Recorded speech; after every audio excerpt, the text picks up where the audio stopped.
ಎಲ್ಲ ಸಂಘಟನೆ ಅವರು ಕೂತ್ಕೊಂಡು ದೊಡ್ಡ ಪ್ರಮಾಣ ಯಾಕಪ್ಪ ಅಂದ್ರೆ ನಮ್ಮ ಸುದ್ದಿ ಆದಾಗ ನಮಗೆ ಯಾವುದೊಂದು ಕೆಲಸಗಳು ಆಗ್ತದೆ.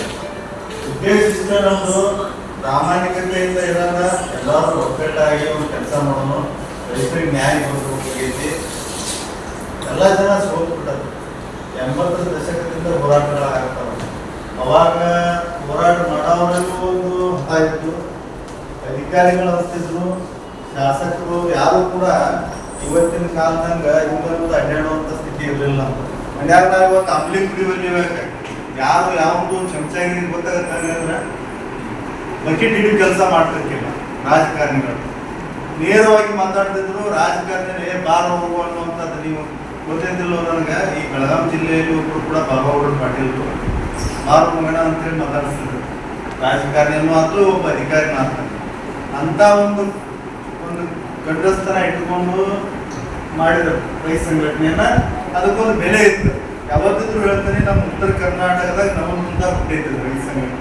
ಇವತ್ತು ಬೆಂಗಳೂರಾಗ ಏನು ರಾಜಕೀಯ ಮಾಡಕತ್ತಾರಲ್ಲ, ಆ ರೈತ ಸಂಘಟನೆ ಎಲ್ಲ ಅವರಿಗೆ ಕಳೆ ಹೊಡೆಯೋದು ಗೊತ್ತಿಲ್ಲ, ಎಡಿ ಕುಟ್ಟಿ ಹೊಡೆಯೋದು ಗೊತ್ತಿಲ್ಲ, ಕಳೆ ಹೆಂಗೆ ಬರ್ತದೆ ಅನ್ನೋದು ಗೊತ್ತಿಲ್ಲ. ಅವ್ರು ಏನೈತಲ್ಲ ಅವ್ರು ಬೆಳೆಸ್ತಾವ್ರೆಲ್ಲ ಇವತ್ತು ಏನು ಕೂತಿದಾರಲ್ಲ, ಇವತ್ತು ನಾವು ನೀವು ಕೂಡಿ ಬೆಳೆಸಿದೀವಿ. ಅವರೆಲ್ಲ ಕೋಟ್ಯಾಂತರ ರೂಪಾಯಿ ಆಸ್ತಿ ಮಾಡ್ಕೊಂಡು ಆರಾಮದಾರ ಇವತ್ತು.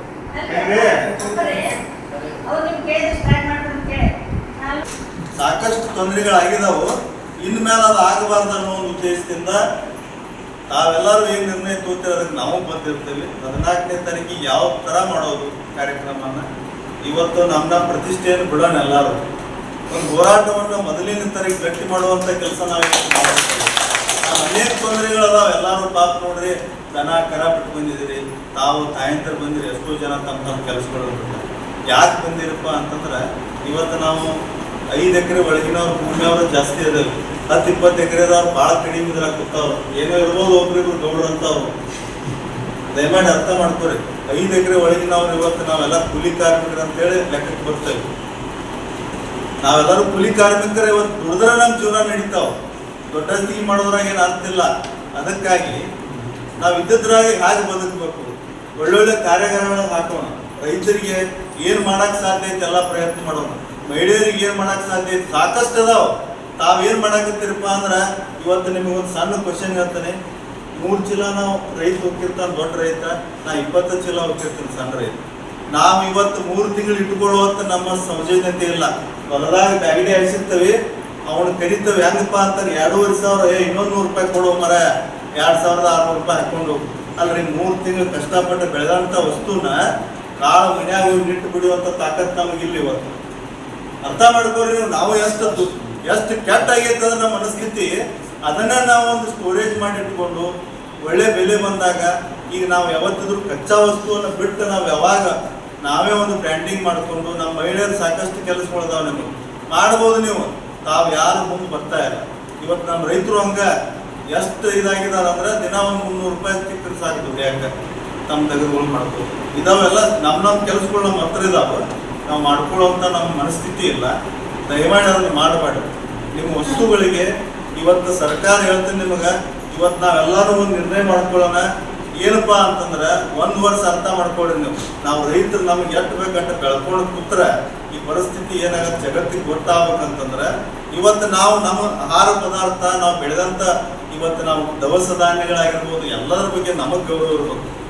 ನಾವು ರೈತರು ಅನ್ನುವಂಥ ನಮಗೆ ಮೊದಲು ಪ್ರತಿಷ್ಠೆ ಬೇಕು. ನಾವು ಅದನ್ನೇ ಇಟ್ಕೊಳಕ್ ತಯಾರಿಲ್ರಿ.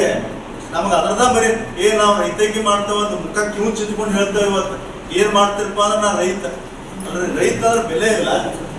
ಅದಕ್ಕಾಗಿ ದಯಮಾಡಿ ಇವತ್ತು ಭಾಳ ನಾವು ಅದನ್ನ ಮಾತಾಡೋದು ಬೇಡ. 14ನೇ ತಾರೀಕು ನೀವು ಏನೆಲ್ಲರೂ ನಿರ್ಣಯ ತಗೋತೀರಿ, ನಾವು ಎಲ್ಲ ನಮ್ಮ ಸಂಘದಿಂದ ನಾವೆಲ್ಲರೂ ನಾವು ಸಂಪೂರ್ಣ ಸಪೋರ್ಟ್ ಮಾಡ್ತೇವೆ. ತಾವೆಲ್ಲ ಬಂದಿದ್ದೀರಿ, ಶೆಟ್ಕರಿಯವರು ಬಂದಿದ್ದಾರೆ, ನಮ್ಮ ಗಣೇಶ್ ಅವ್ರ ಸಂಘಟನೆಯವರು ಬಂದಿದ್ದಾರೆ.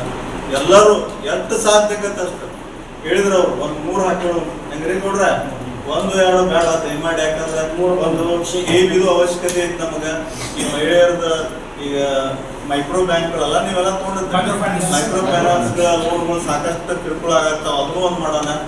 ಅದೇ ರೀತಿ ನಮ್ಮ ಕಬ್ಬಿನ ಬಿಲ್ಲಿಂದ ಹೇಳಿದ್ರೆ ಅದನ್ನೂ ಒಂದು ಮಾಡೋಣ. ಇಂಥವನ್ನೊಂದು ಸಾಲ ಮನ್ನಾ ಆಗಿರ್ಬೋದು, ಇಂಥವನ್ನೊಂದಿಷ್ಟು ಹಾಕ್ಕೊಂಡು ಮೊದಲೇ ವಿಚಾರ ನಾವೇನು ಇಟ್ಕೊಳ್ಳೋಣ. ದೊಡ್ಡ ಪ್ರಮಾಣದಾಗ ಸಂಖ್ಯೆ ತೊಗೊಂಡು DC ಆಫೀಸ್ ಮುತ್ತಿಗೆ ಅದಾದ್ಮೇಲೆ ಗೌಡ್ರು ನೀವು ಹೇಳ್ದಂಗೆ ಅಂದೇ ನಾವು ನಿರ್ಣಯ ಮಾಡಕ್ ಸಾಧ್ಯ ಐತಿ, ಕುಂದ್ರೋದು ಬಿಡೋದು ಅವ್ರ ಆನ್ಸರ್ ಮೇಲೆ ನಾವು ನಿರ್ಣಯ ಮಾಡೋಣ. ಹೆಂಗ್ರಿ ಮಾತಾಡ್ರಿ ಸರ್, ಹೆಂಗೈತಿ ಉಸ್ತುವಾರಿ ಯಾರು ಮಾಡ್ಯಾರ ಅವನ್ನ ನೀವು ನಾವು ಮಾಡಿದ್ದೇವೆ. ಅವ್ರು ಇಲ್ಲೇ ಬರ್ತಾರ, ಇಲ್ಲೇ ಅವ್ರನ್ನು ಕರ್ಸುವಂತ ವ್ಯವಸ್ಥೆ. ಯಾಕಂದ್ರೆ ಈ ಮನಿ ಒಳಗೆ ಯಾರ್ಯಾರು ಬೇಕು ಇವತ್ತು 58 ಅಧಿಕಾರಿಗಳನ್ನು ಕರ್ಸುವಂತ ತಾಕತ್ ನಮಗೈತಿ. 58 ಇಲಾಖೆಗಳ ಅಧಿಕಾರಿಗಳು ಅವತ್ತು ಬರ್ಬೇಕು. ಯಾಕೆ ಬರಲ್ರಿ? ಬರ್ತಾರ, ಎಲ್ಲರೂ ಬರ್ತಾರ. ನೀವೆಲ್ಲ 58 ಅಧಿಕಾರಿಗಳನ್ನ ನೀವೆಲ್ಲಾರು ಅಂತ ಹಾಕ್ರಿ. 58 ಇಲಾಖೆಗಳ ಅಧಿಕಾರಿಗಳು ಯಾವತ್ತು ಎಲ್ಲರೂ ಅಲ್ಲಿ ಇರ್ಬೇಕನ್ನ 14ನೇ ತಾರೀಕಿಗೆ ಅದನ್ನ ಹಾಕ್ರಿ. ನೀವ್ಯಾಕೆ ಅವ್ರಂತ ಹೋಗ್ತೀರಿ? ಈಗಾಗಲೇ 2013-14 ಆ ಟೈಮ್ದಾಗ ಅವ್ರ ಮನೆಗೆ ಮುಟ್ಟಿಯಾಕಿದ್ದೆವು. ಸೌಭಾಗ್ಯ ಲಕ್ಷ್ಮಿ ಬ್ಯಾಟ್ರಿ ತಿಳ್ಕೋರು ಯಾರ ಜನ್ಪಲ್ ಸ್ವಲ್ಪ ಅವಾಗ ಅವ್ರ ಮನೆ ಸ್ಟ್ರೈಕ್ ಹಾಕೊಂಡಾಗ ಒಂದು ರೂಪಾಯಿ ತಿಳ್ಕೊಂಡು ಕೆಲವು ಮಂದಿ ತೊಡೆ ಮಂದಿ ಕೊಟ್ಟು ತೊಡೆ ಮಂದಿ ಉಳಿದ ಟೈಮ್ದಾಗ ಚೆಕ್ ಕೊಟ್ಟರೆ ನಮಗೆ ಅವ್ರ ಸೌಭಾಗ್ಯ ಲಕ್ಷ್ಮಿ ಬ್ಯಾಟ್ರಿ ಕೊಟ್ಟೊಂದಾಗ ಸಮಯದಾಗ ಅವನು ಮುಸ್ಕೂರಿ ಮಿನಿಸ್ಟರ್ ಅದ ಡಿಸಿಗೆ ಡೈರೆಕ್ಟ್ ಅವ್ನು ಹೇಳಿದ, ಇಲ್ಲ ಯಾರು ಹಾಕಿರೋದಪ್ಪ ಮತ್ತು ಅದನ್ನ ಚೆಕ್ ಯಾರು ಕೊಟ್ಟಾರ ಅವ್ರ ಕೇಸ್ ಹಾಕತ್ತಂತೆ. ಗುಲ್ಬರ್ಗ ತಾಲೂಕು ನಮ್ಮ ತಾಲೂಕು ಎಲ್ಲ ಅದ. ಆ ಟೈಮ್ದಾಗ ವಿಷಯ ಏನಂತ ಗೊತ್ತಿದ್ರೆ ಯಾರು ಒಬ್ಬರು ಚೆಕ್ ಕೊಡಲಿಲ್ಲ. ಯಾರಿಗೆ ರಾಜಕೀಯ ಶಿಕ್ಷಣ ಸ್ವತಃ ನಮ್ಮ ಚೆಕ್ ಯಾರು ಕೊಟ್ಟು ಕಳಿಸಿದ್ದೆ ಅಲ್ಲೇ ಡಿಸಿ ಮುಂದೆ ಕೊಟ್ಬಿಟ್ಟೆ ಚೆಕ್ ಬಾನ್ಸ್ ಮಾಡ್ತೇವೆ. ಅದು ಚೆಕ್ ಇದು ಮಾಡಿ ಎಲ್ಲರೂ ಸಂಘಟನೆದಾಗ ಏನದಲ್ಲ ಎಲ್ಲರೂ ಅಂಜಿ ಗಪ್ಪ ಇದ್ದಾರೆ. ಒಂದು 500 ಮಂದಿ ನಿಂತಾರೆ ಡಿಸಿಪ್ಸ್. ಅದು ಗಣಪತಿನಾಗ ಸತ್ಯಾಪ ಗೊತ್ತಿಲ್ಲ ಆಮೇಲೆ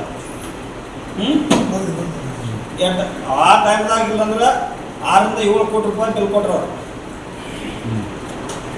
ನಾವು ಒಂದು ಮುಸ್ತಾವ ಚೆಕ್ ಧೈರ್ಯ ಮಾಡಿ ಏನೋ ಕೊಂಡು ಹಾಕಿ ಚೆಕ್ ಕೊಟ್ಟಿನಿ. ನಾನು ರಾತ್ರಿ 12 ಗಂಟೆಗೆ ಕೊಂಡು ಬರ್ತಾವ್ರು ಸಾವ್ಕಾರ. ನಾವು ಬಂದು ಭೇಟಿ ಆಗಿರ್ತೇವೆ. ಅದೇ ಅಂದಿರಿ ನಾವು 4 ಮಂದಿ ಕಲ್ಪನಾಡೋರ ರಾಯಬಾಗದವ್ರು ಹೋದ್ವಿ. ನಾವು ಹೋದ ಕಡೆಗೆ ಒಂದೇ ಮಾತು ಹೇಳಿ ನಾವು ಸಾವ್ಕಾರ ಅಂತ್ಯಕ್ಕೆ ರೊಕ್ಕದ ಅಡಚಣೆ ಆಗೈತಿ, ನಿಮ್ಮ ರಾಯಬಾಗ ತಾಲೂಕದ ಏನಂತೆ ರಿಜಿಸ್ಟ್ ಮಾಡಿಕೊಡು ವಾರದಾಗ ಹೋಗ್ಬೇಕು ಅಂತ ಹೇಳಿದ್ರು. ಹಣಕಾಸಕ್ಕೆ ಚೆಕ್ ತಗೊಂಡು ಸಾವ್ಕಾರ ಅಂತ ಹೇಳಿ ಏನು ಅವ್ನು ಕೂಡ ತಗೊಂಡಿರುತ್ತೆ. ಆ ಟೈಮ್ದಾಗ ಸತಿ ಸಾವ್ಕಾರ ಮಾತಾಡಿ